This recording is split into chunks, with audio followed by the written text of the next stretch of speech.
So, started in 2015. Since then has mobilized over 60 scholars on this tremendous journey of discovering their roots. You've been recognized in all kind of, international platforms, the New York Times, the New Yorker, Forbes magazine, Al Jazeera, and I'm sure it's amazing to be recognized for the work that you're doing. But now I want to focus on maybe some of that internal recognition, some of those in-house change stories that you guys have experienced. What is some of the results of this tremendous work, or maybe a couple stories that have stood out to you over the years? I know it's a lot. Yeah. But maybe a couple of those. There's a lot. I would say some of the most rewarding are the young women and men that talk about the spiritual healing of being able to touch the ancestral lands of their enslaved ancestors and recognize what they went through and survived, that you're like, what can I not do after learning this? And one young woman in particular shared with us that she had been a very angry young woman in America, really enraged about the system of racism. She understood it at a deeper level than I would say most of us have, and including myself. Like, I did not know half of what I know now at that age.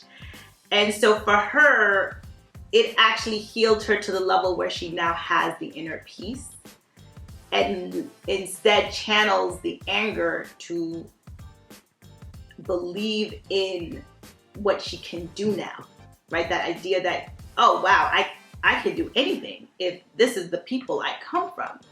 And that is all we're looking to do with Birthright. Yes, there's a system of racism. Yes, there is oppression. But you come from a people and an ancestry, and folks even today continuing to build and leverage the culture, leveraging our identity to create, to monetize, and build economy. So she has the desire as a Caribbean American to now create intercontinental trade and exchange at an international policy level. That's what she's studying in school. And because she's been able to make the connection culturally and to see the business innovations, that side of Africa that is not shown to you, that is thriving, and seeing the opportunity to be able to connect to Ghanaians or any other Africans to collaborate for this kind of intercontinental trade and exchange is powerful. And she's channeling all her energy on it and truly believes in the ability to fulfill on it, which is literally the vision we have for our youth and young adults, to become these global leaders and entrepreneurs that are proud of their African heritage, confident in their innovative aspirations, and connected to the continent.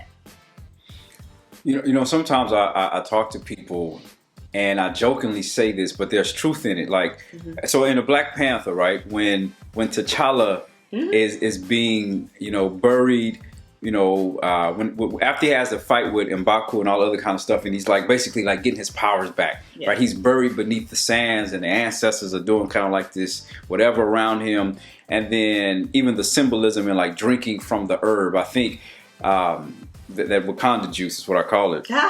But I've never heard that. That's a good one. But it's like, I tell people, really being on the continent is like that. There is something spiritual, and we're not talking about a particular religious affiliation, but there is something spiritual about being here. And people just say, I feel at home. Yes. I feel like I'm going back to a place that I've never been. Yep.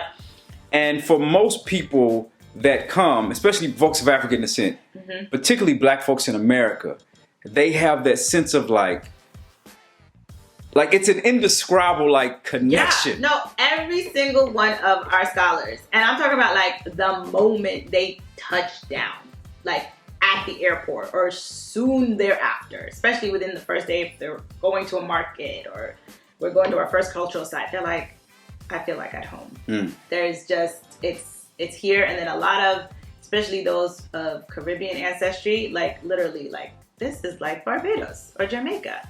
And so they see literally that because their enslaved ancestors were brought to these lands, like they just kind of recreated a version of Africa. I'm starting to call the Americas Africa light. Like Black people in the Americas are just Africans, like a lighter version of it. Once you get here, there's a sense that you could just be. Hey. You can be human.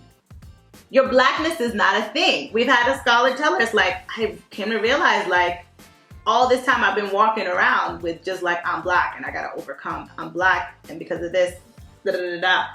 Here, it's not a thing. You don't even think about your Blackness because everybody's Black. Now, what is that? What have you heard from scholars and even yourself? Yeah. How does that feel to lose basically the consciousness that in America is like the core of your identity? What does that feel like to lose that consciousness? To lose the double consciousness, right? That W.E.B. Du Bois talked about, who is buried here in Ghana. He lived his last year of life, so we go visit that center.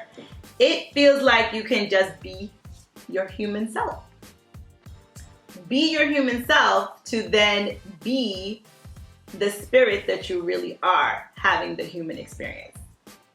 Yeah, I get you. That's how I would put it. I get you. Because I believe in that concept and I feel it most here. Like when I'm in America personally for myself, I feel like I have to figure everything out. Like I have to know step 1 through 10 and like check, you know, everything, dot the I's, cross the T's. Here it's like I can do and just know, be at step 1, not worried about step 7. Somebody got me. There's a feeling of community and care. I feel safe. I could ask anybody for help and they're just like on it. They're just so attentive. And I really felt it in particular this trip. And I was seeking it because I wasn't feeling it in the US. Between COVID and racial injustice and all of us just having unfortunately been raised in a very individualistic mindset. Here it's quite the opposite with collectivism, which comes with its own sorts of challenges. But what's beautiful as an American, you can really now look to blend the best of both worlds. And that's the experience we want every Black person, every young Black person, because what happens is we're planting the seed early. We've had scholars say that they want to come back on their own multiple times, go to multiple nations. They can see themselves living and working here. I'm talking about high schoolers, college age, from one trip. So instead of us who are catching up in our 30s and 40s to this idea, including myself, I never thought I was going to live on the continent. If you would have told me 20 years ago that I, Walla Elsheikh from Sudan, who escaped Africa, we were literally political asylees in America, was going to be going back to consider living in any nation, I would have told you you were absolutely crazy. I was so proud again to assimilate into being an American and kind of letting go of roots. But now I'm catching up and looking to live bicontinental. At the same time, it makes me so proud and I'm so grateful that I get to impact young people to have this sense of possibility for themselves. It's about really opening your eyes to the possibilities beyond the neighborhood or the state that you grew up in, and to look at a place of ancestral heritage, if that is what feels right for you, as possible. Like a lot, we had one young man share with us that he thought he wasn't going to get to Africa till he was 40 or 50. Yeah. A lot of these young people actually are seeking this connection. They're sort of attuned. There's a burgeoning pride. Afrobeats is popular again, where, the year of return happened in Ghana. Celebs are coming out here. And we have some really sharp, bright, young Black kids and youth and young adults that are seeking spiritual connection and cultural connection. And to know that he was able to get this birthright, which is a free trip, at 2022, he's just so thankful. And it changes the trajectory of the rest of the family, right? Of the brothers, the grandmothers, the people who were initially afraid that you were coming to Africa, the war, poverty, disease, and they come back and they're just like elated, like it was life-changing. It's life-changing. Every single one of our scholars have said it's life-changing, and that's we know the transformation that is about to happen.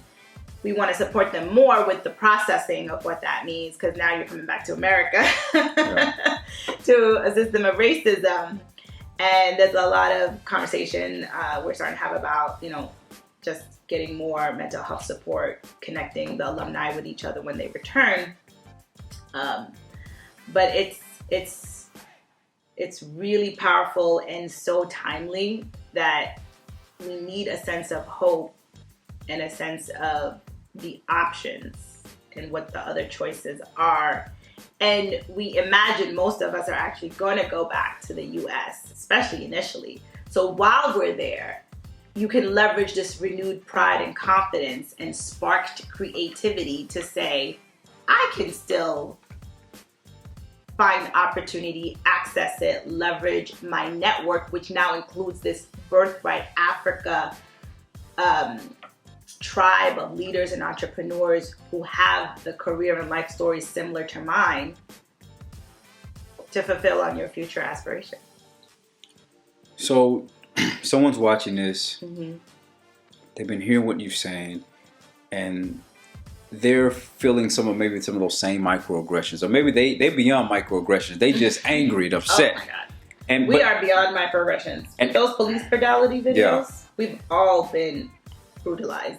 And they want to do something, right? You have a tremendous wealth of knowledge and information, and you took that and turned it into this tremendous platform to empower people across the world. Yeah. What would your advice be for that person watching this that says, I want to do something with this rage and frustration that helps people that look like me? Where can I start?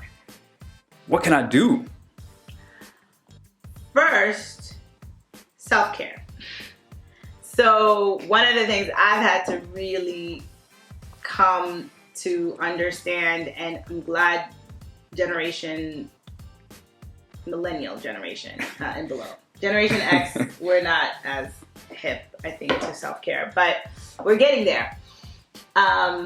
Make sure you take time to just process and be in gratitude that you're still able to, that you've come to consciousness, right? So let's be clear, at this point, I don't think there's a lot of people that are as unconscious, but I was one of those people. Black immigrant lens, again, like I said, didn't understand the Black struggle until it sort of presented itself to me. So you're conscious, connect with others that are like-minded in your own community, whether it's at school, at work. Reach out to us at Birthright Africa. We can probably also connect you to the folks that have already started to connect to us, because we're a national organization. And you may be at a corporation, find your diversity and inclusion officers, talk to them about what you're thinking, what you're feeling. They're so open right now. They are looking for the solution. And for the first time, it was so exciting to hear last year, where are the Black leaders? It's not about just getting us in at the analyst level or the frontline level. Like leadership, positions of power, you're being actually asked right now to be a voice. So this is the opportunity to take the rage, and like I said, leverage it for your talent, your skill, and develop it, knowing that it's going to impact you positively and the community. Find like-minded people, and literally come to Africa. Like, find a sense of that peace that you can access here, to then go back and leverage it for the work you're doing. I'm actually literally here. I've been here for a month, since the middle of December to now the middle of January. to reboot myself because I was slipping into a sense of anger. I really did have that. And so I can speak now from experience about the power of being on the continent to release that. If you can't make it to Africa anytime soon, find ways on the internet to connect to those that are physically here, right? And then we're building out virtual programs, mostly targeted at our youth and young adults, but anybody can. If you are passionate about this mission or any mission around connecting to the diaspora and the continent, you can partner with Birthright Africa or find your local high school, college, or community-based organization that you believe may want to partner with Birthright.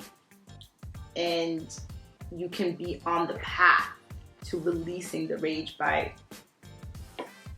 connecting to that spiritual element of who we are as a people, which is really ultimately caring, loving community.